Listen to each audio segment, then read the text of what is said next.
Hey guys, it's Rob. I am here at the salon again, getting ready to clean some more fountain pens, and I thought that I would show you my gear that I use to clean fountain pens and the actual process itself on three different fountain pens.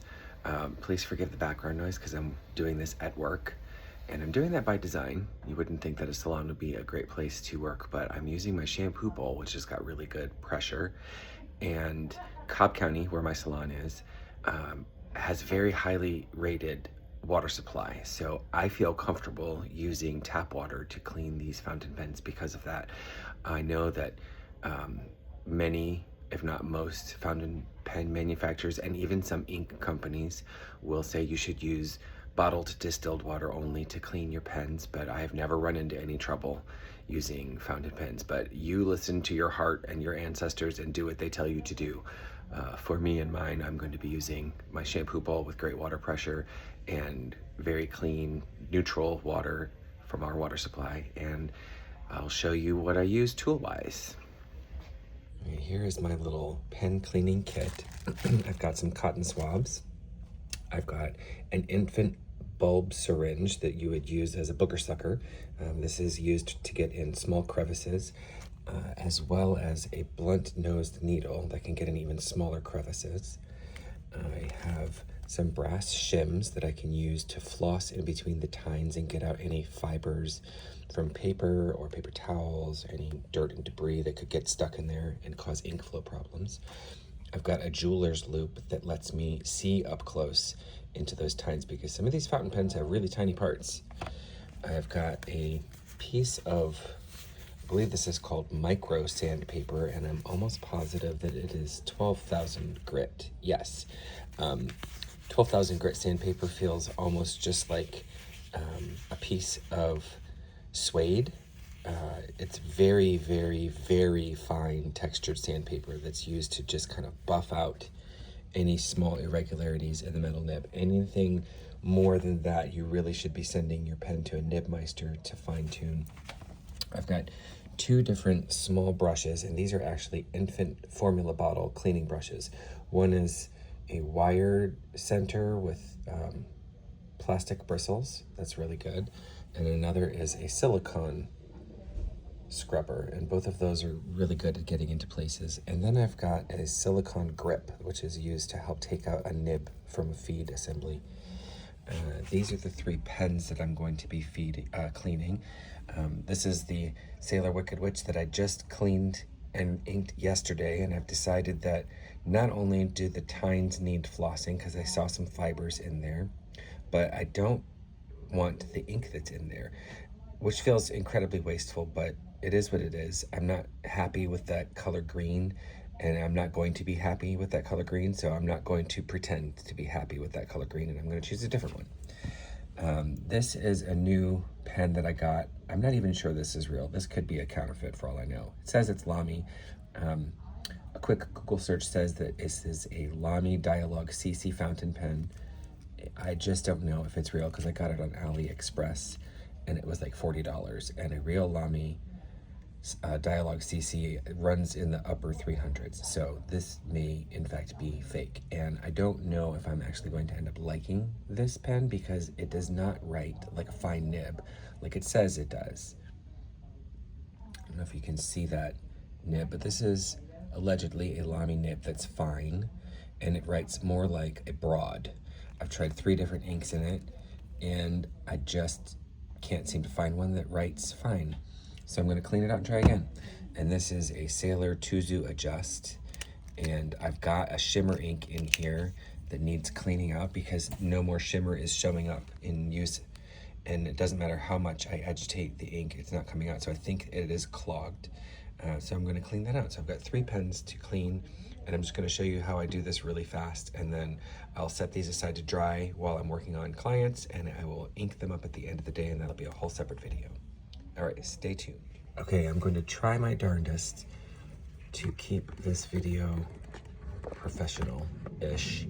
I've got you balanced very precariously over my shampoo bowl, and I hope nothing happens that's going to upset this setup because I don't want my sink to be the unwitting receptacle for my phone.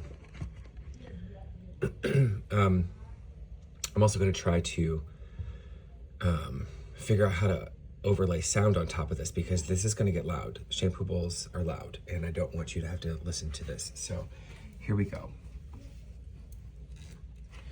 The first thing I'm going to do is uncap the pen and take the body off and reveal the ink cartridge that's in here. I will just pop that out and carefully get rid of it. Now all that I have to do is clean this portion. I don't have to worry about the cap or the body because the pen was hardly used. So I'm just going to literally flush this out. Let's see how well this video setup works for this.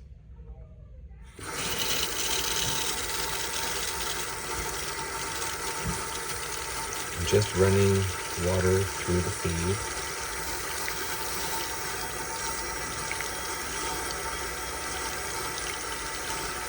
This is where really good water pressure comes in. And this is not even at full blast because I don't want to harm my nib.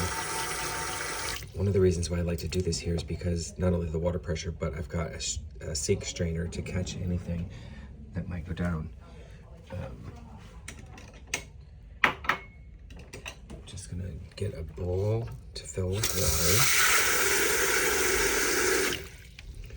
And I'm going to use the bulb syringe to force water through the nib feed until it runs clear. You just tuck it right in the end where you would put the body or the ink cartridge or the cartridge converter and run nice warm water through there. I can see the water's running clear already because this was hardly used at all yesterday after I inked it, so this is going to be really easy to clean. Let's set that aside to dry. That's done. Next up is the Lamy, potential Lamy, I should say. I'm just going to unscrew this. I will rinse out that body because this has been in use. The cartridge converter, which includes the nib feed, unscrews. I'll rinse this part out later as well, just to make sure there's no remnants. I'm going to expel the ink from the converter into the sink and just let it run down the drain. Rinse that out. Don't want that getting on any client's hair.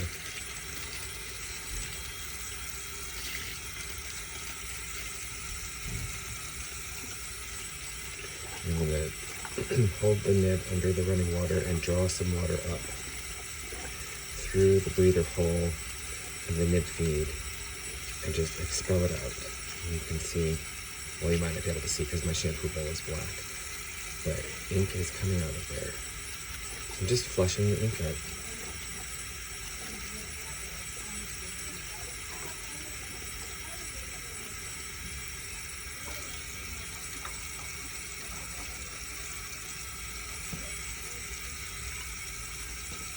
This is where the silicone grip will come in handy. I'm going to gently take out the cartridge converter. Had to do with wet fingers.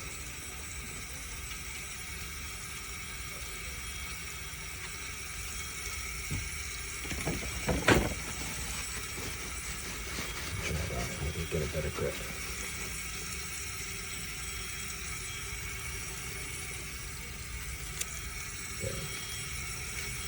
Just pull apart into two pieces, and now I'll flush each component separately.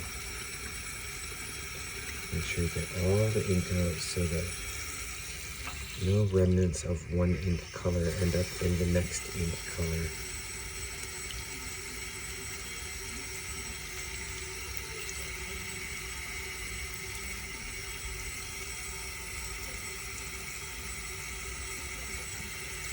And do the same thing with the bulb syringe. And just force this through. That's a little harder to do.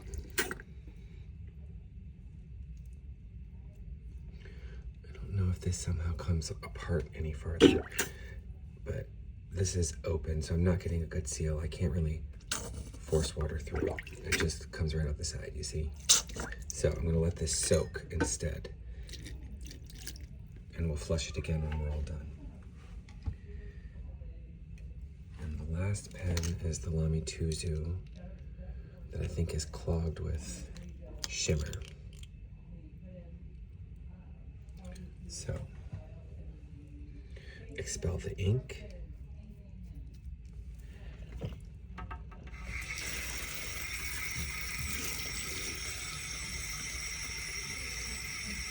Draw up some water through the breather hole and expel it, and just do that over and over again, basically until the water runs clear.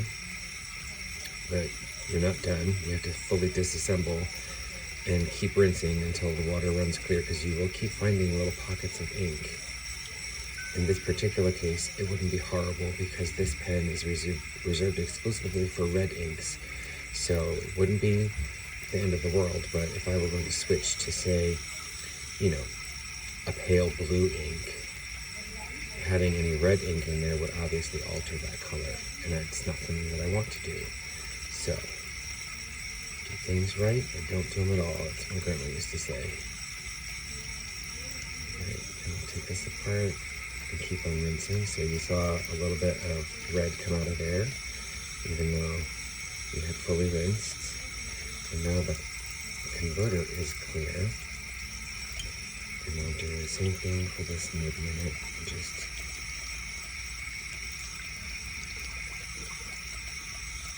use the bulb syringe. See that red that came out? We thought we were done, I found some more.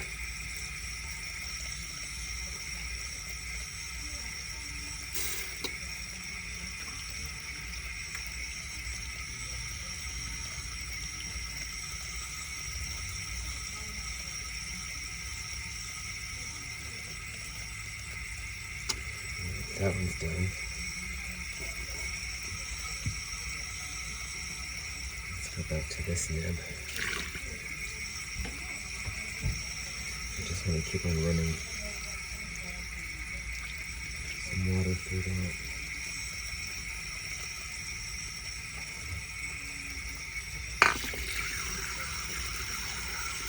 I'm putting the cartridge converter back in so that I can create a seal.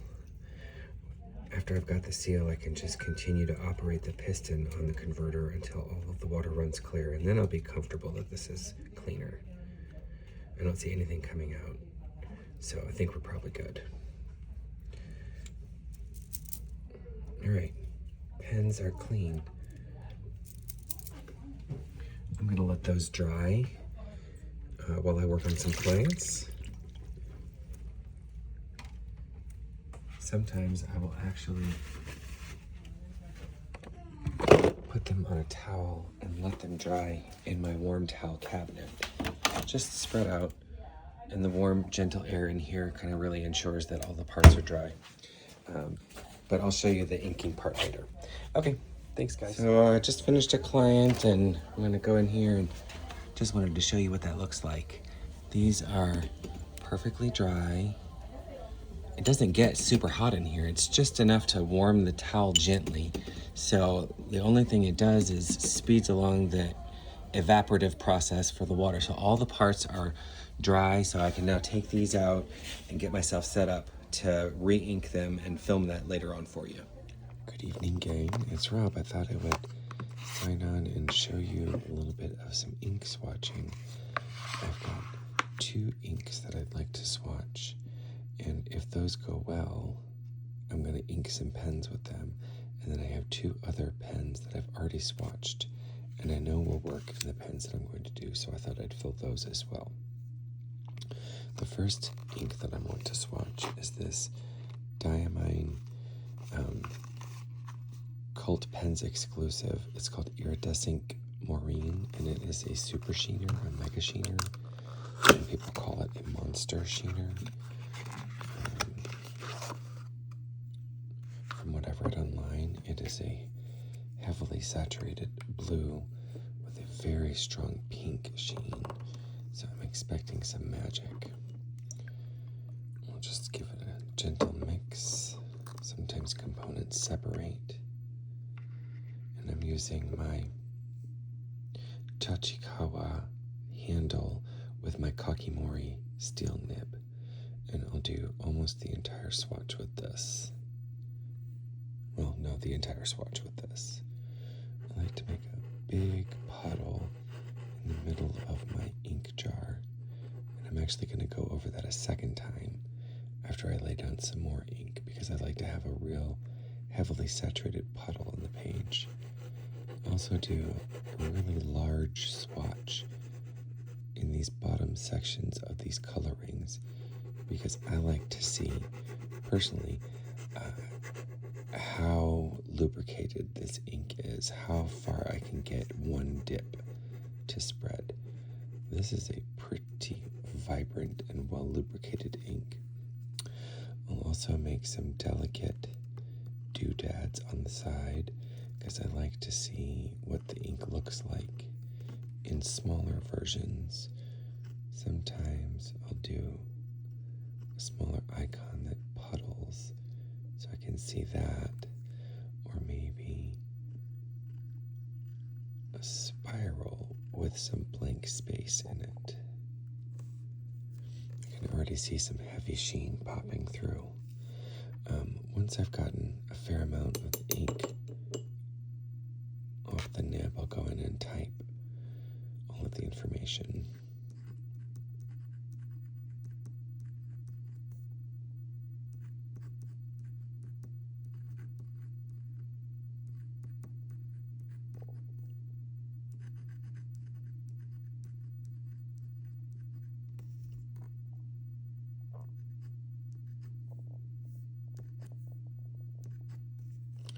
And then I'll do one more dip, and I'm going to do a heavy blob in this.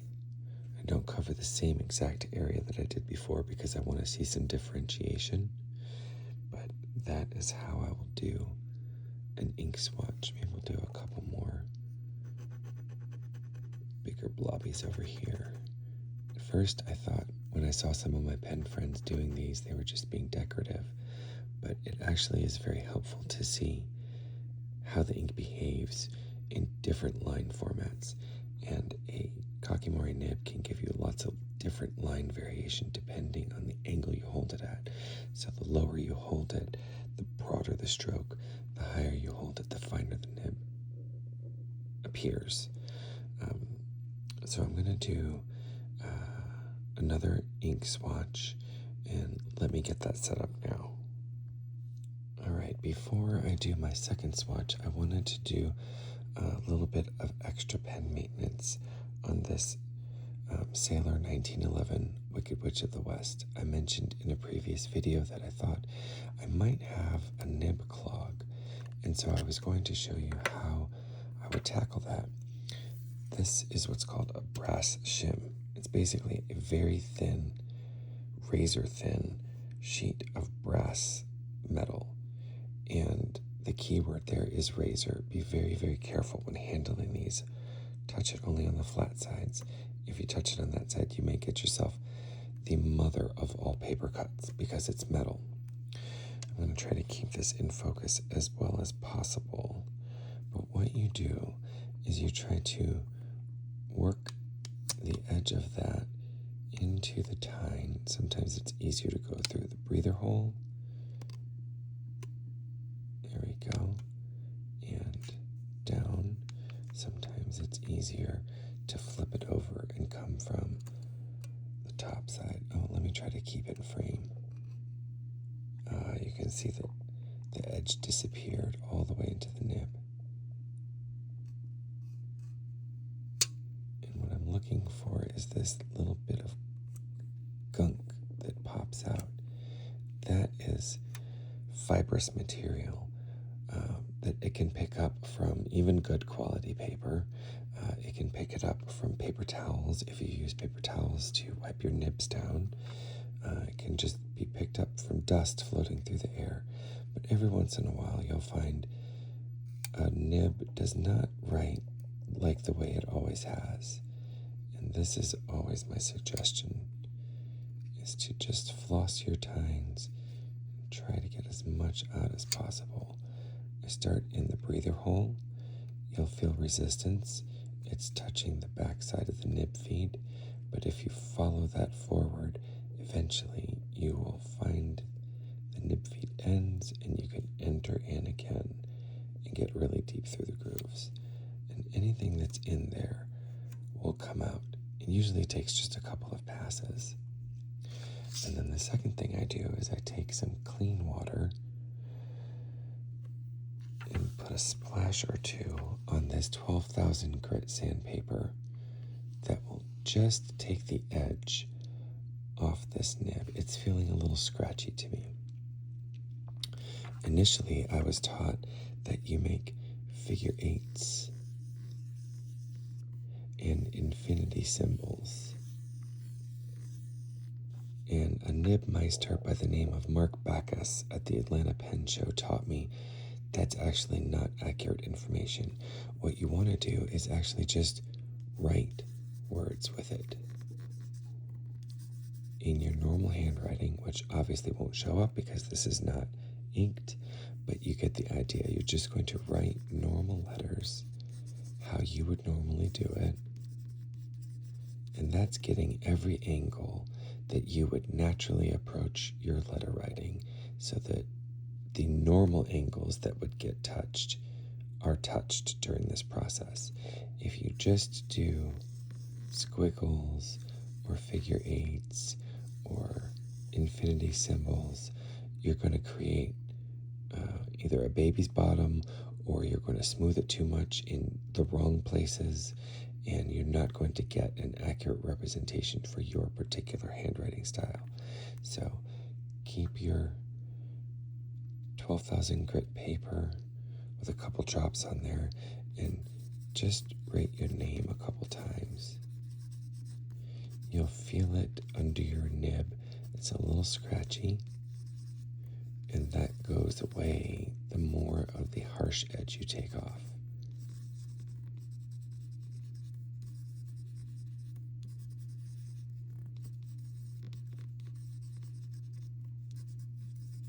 These are just gibberish words that I'm writing, but I'm going all different directions so you get the idea. And I can feel this nib becoming less scratchy with each pass. I'm using very light pressure. I'm not jamming it into the paper, just a normal pressure like you would if you were writing a letter, and vary the directions that you're going like you were doing real letters, or just write your name over and over and over again. That's about it. If you need to do more than that, if it's still scratchy after something like this, or if when you ink your pen up, you're still getting globs or blobs, or it spits or burps, you probably need to seek out professional help from a nib meister. The shim and the 12,000K paper are pretty much the limits of what I feel comfortable doing personally. I know other more experienced fountain pen people will fully disassemble and really get in there, but I'm not there in this journey yet, so this is the extent of my comfortable level. So that has been tuned to my extent, and I'll go through and ink that in a little while. But first, I wanted to do one more swatch card for you. A, so you can see the ink, and B, so I can make sure this is actually an ink I want to use in a pen. This is Wearingeul Hades from the mythological line. This is a black shimmer ink with blue glitter in it as the shimmer. Give it a good shake to agitate that, because you want to dip your pen in and get the full effect. Ooh, that is well sealed. I am strong like moose. Get that. I'll take my cleaned Kakimori nib and grab a good dollop. Ooh, that's a nice rich black. I'm hoping this blue shimmer really shows up. Look how lubricated that is. A well-lubricated ink can do the entire bottom edge of this coloring card without a second dip. You might have to rotate your nib to get all the little pockets of ink available to you out of there, but the drier the ink, the less you can do this. And that's fully covered. I'll do a couple doodads.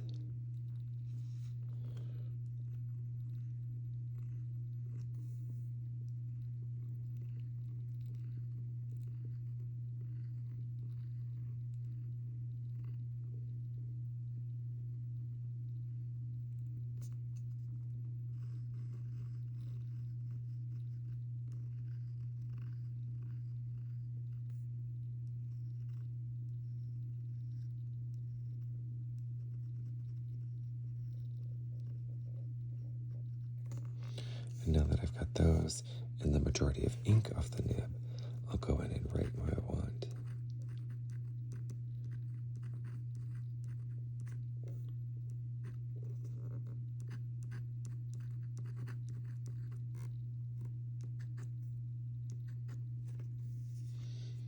Alright, we'll set that aside to dry. And I will show you the Maureen example that we did earlier. That is a monster sheener. That's really wild. That's going to look great in a stub nib pen or broad nib pen. Alright, let me just clean my nib holder because I do not like to let especially novelty inks like shimmers and sheeners sit in there because these little grooves can get crustified and difficult to clean out. So I clean those right away. I don't have to swatch the other inks that I'm going to be doing the fills on.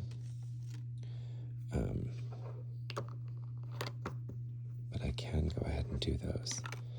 One other thing that I do after I've made my swatch cards is I will take, excuse my reach, a sheet of Tiny Icon fountain pens from the Coffee Monsters Co.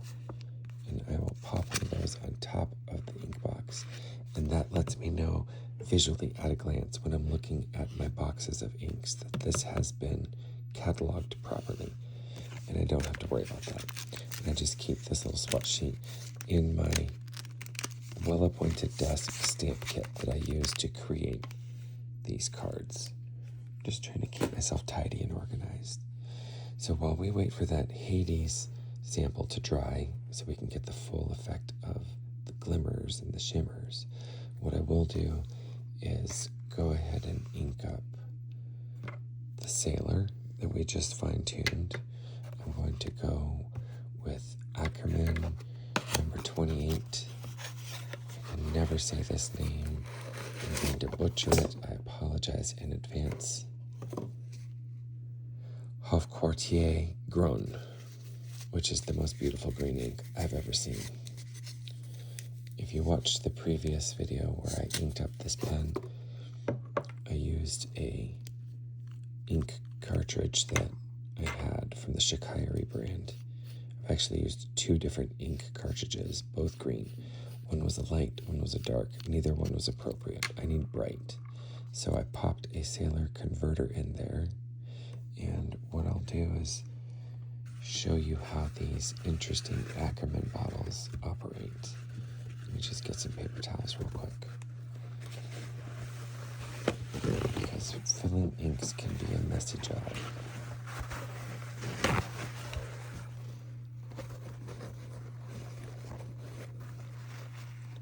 I like to set down paper towels.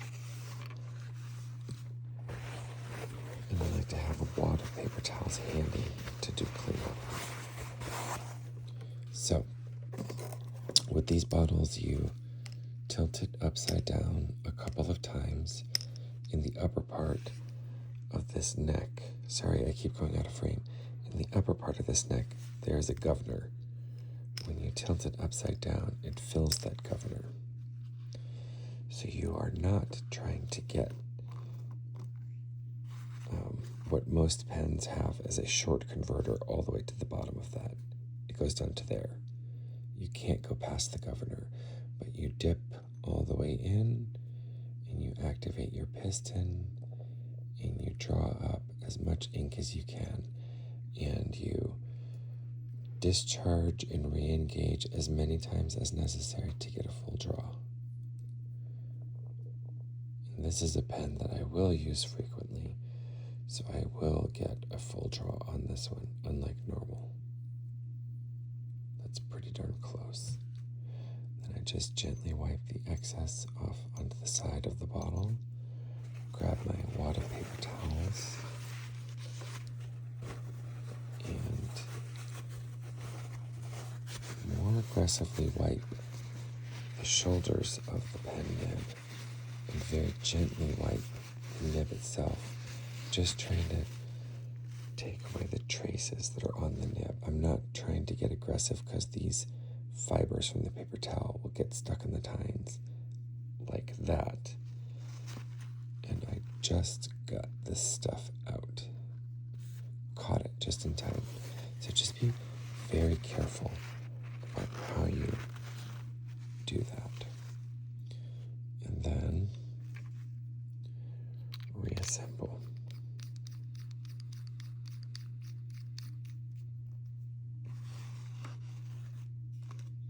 Now where did my cap go? There she is. Because I dunked the nib in this, it is primed and ready to go, but I'm going to show you an ink sample on that in a little bit. Let me tilt this up so you can see a little bit more of what I'm doing on this next one. Sorry about the angles, guys. Oh, that will go back in its box.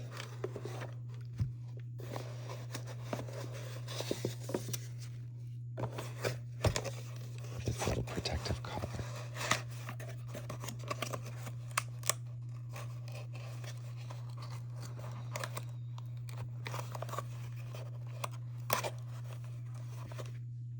Okay.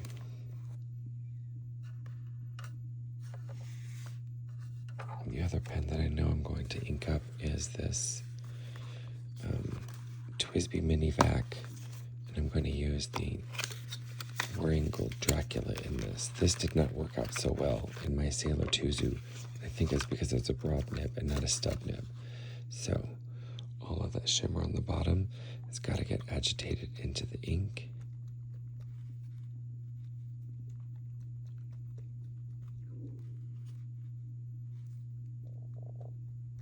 Just a gentle shake will do it. The more you shake, the more bubbles you get. You're trying to avoid that, so just be gentle. And then let's prep the pen.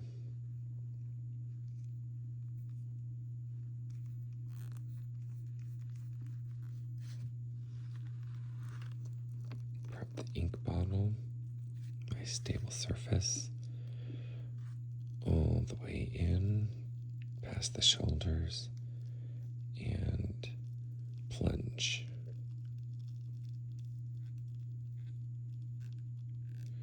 This is an ink that I will use frequently. I have a section in my Hobonichi where I put down a word of the day, a fact of the day, and a slang of the day. And I do those in red inks.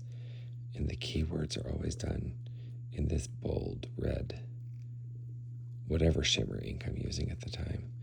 And then I have a Lamy Safari in a regular ink without shimmer that I do the definitions on. So I'm hoping that because this is a stub nib, it will handle this shimmer a little better than my broad nib did. I'm just cleaning the shoulders and then a gentle swipe across the nib to get it clean. And that's that. Piston fillers are pretty easy.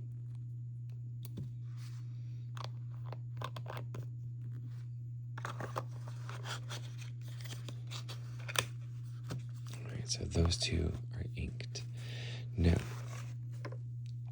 here is the Wrangell Hades. Is this going to show up in the light here? Can you see that blue glitter on the rich black field? That's gonna look hot. I like that a lot.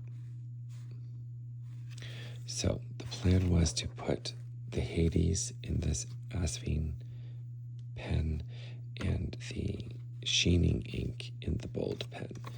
So let's do that.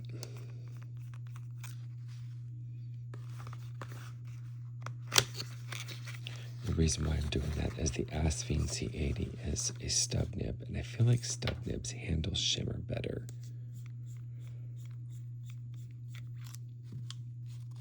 This comes with a cartridge converter, and because this is sheen, it's already settled. I'm going to reshake it. If you don't shake your inks before you ink your pen, you're only drawing the actual ink color and none of the shimmer particles. You've got to agitate it fully if you want any of that shimmer to end up in your reservoir. So, shake it, shake it, shake it, like a Polaroid picture.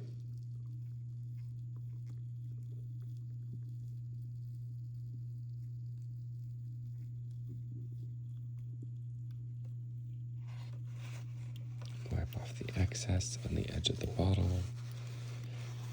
Clean off the shoulders pretty well, and then do a gentle swipe across the nib, just for cleanliness sake.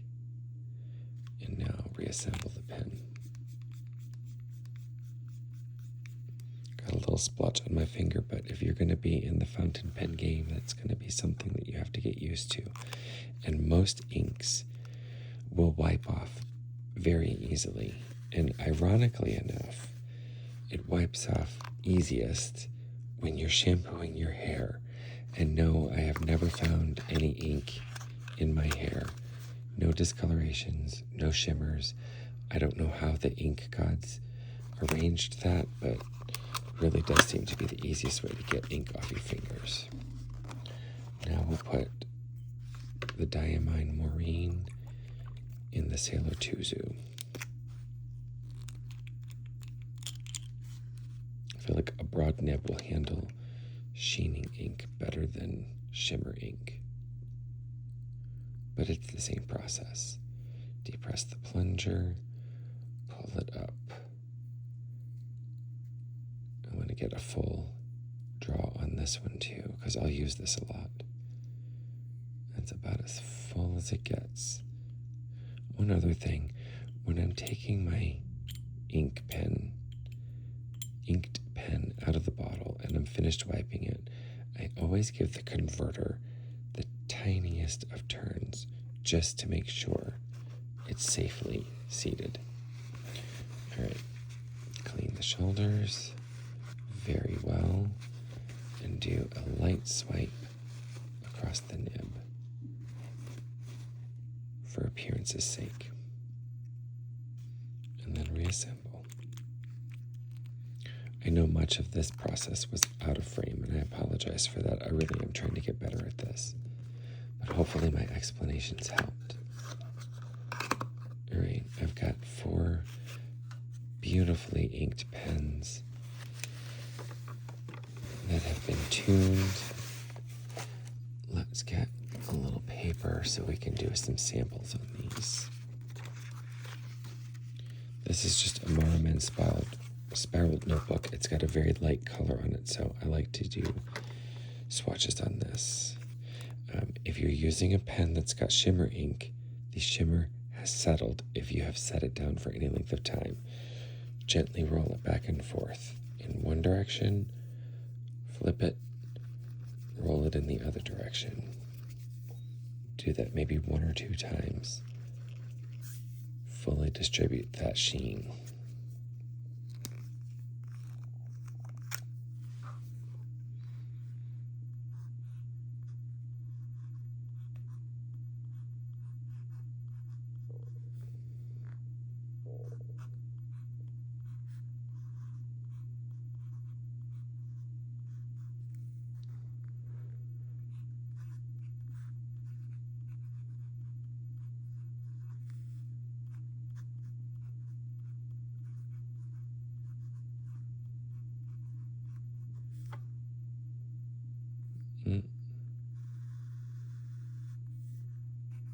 That's the wrong ink.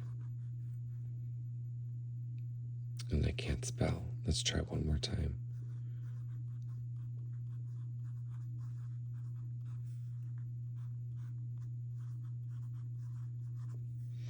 And let's put a bigger swatch down here so we can really see this shimmer.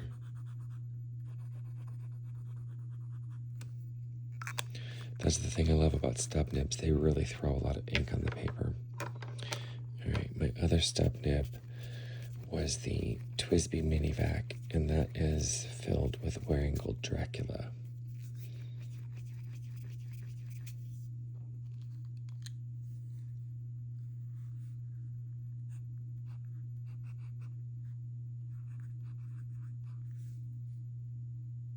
Sorry, that's a bold nib, not a stub nib.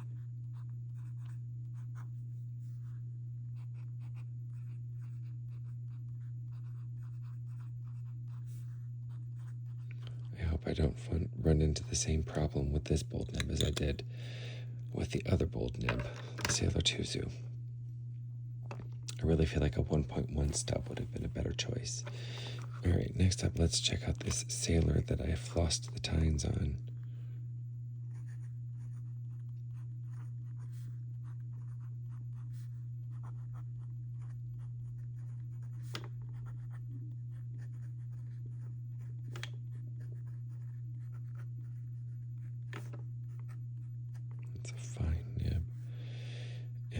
This is Ackerman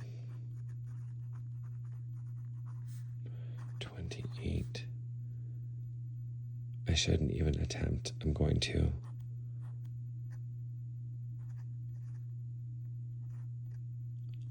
Huff Quartier Grown. Oh, I hope that's correct. I apologize if it's not.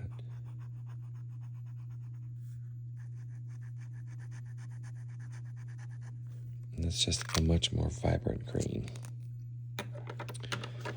And last but not least, we've got the Sailor Tuzu. Ooh, look at that.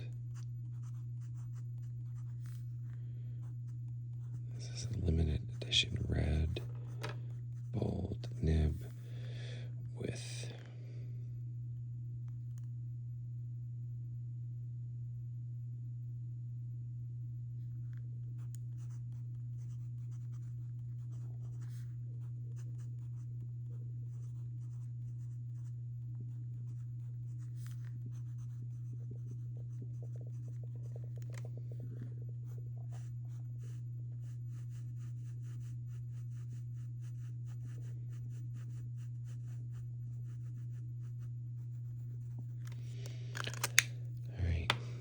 can see